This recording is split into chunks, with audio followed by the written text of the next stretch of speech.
bonsoir à tous. Soyez les bienvenus dans cette émission spéciale au cœur du synode.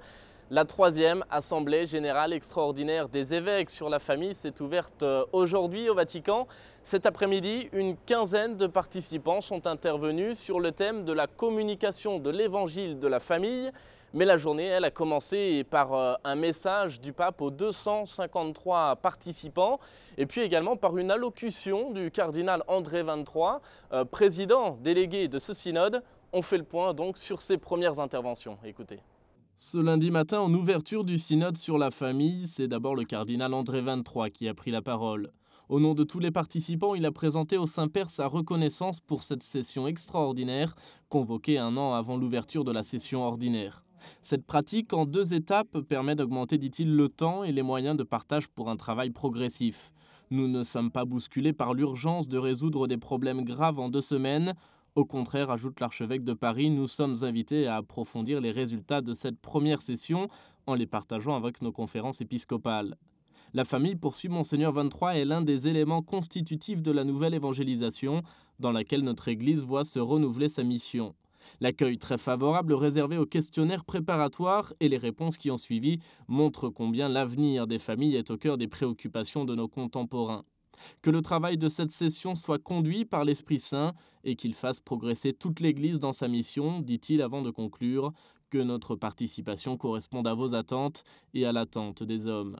Puis, c'est au tour du pape de prendre la parole. Il demande avec insistance aux participants d'écouter avec humilité et d'accueillir avec un cœur ouvert les interventions de chacun, afin que puisse s'exercer cet esprit de synodalité. Parler clairement, sans peur et sans crainte, encourage le pape qui veut une liberté de parole totale. Que chacun puisse dire ce qu'il ressent avec paix et sérénité. Le ton est donné, même si le sujet est essentiel, l'ambiance, elle, semble détendue. Les 253 participants ont 2 semaines pour débattre et partager avant de rendre au Saint-Père le bilan de ce premier synode. Le cardinal André XXIII, je vous le disais, est l'un des 3 présidents délégués de ce synode. Nous l'avons rencontré, nous l'avons aussi interrogé ce matin. Écoutez. Le synode, c'est une réunion d'évêques qui sont convoqués par le pape et qui représentent l'Église universelle. Donc évidemment, c'est un échantillon, puisqu'il y a plus de 5000 évêques à travers le monde, et un synode, c'est 200 personnes, 300 maximum.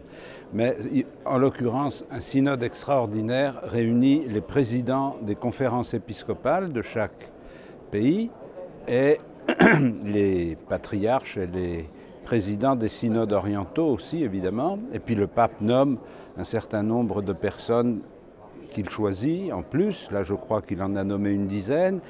Et puis, il y a les présidents, les préfets des congrégations romaines. Je pense surtout que le pape a voulu organiser le travail sur la pastorale familiale en 2 étapes. Et donc, ce synode extraordinaire qui précède le synode ordinaire d'octobre 2015 et qui va permettre de faire un peu le tri et d'organiser un peu les questions de façon que la prochaine session d'octobre 2015 puisse entrer plus directement dans le cœur des sujets. Un mot d'hommage au pape pour le remercier de mettre en œuvre la collégialité des évêques, comme il l'avait annoncé après son élection, et pour le remercier d'avoir choisi le thème de la famille, qui est évidemment une préoccupation qui concerne tout le monde aujourd'hui.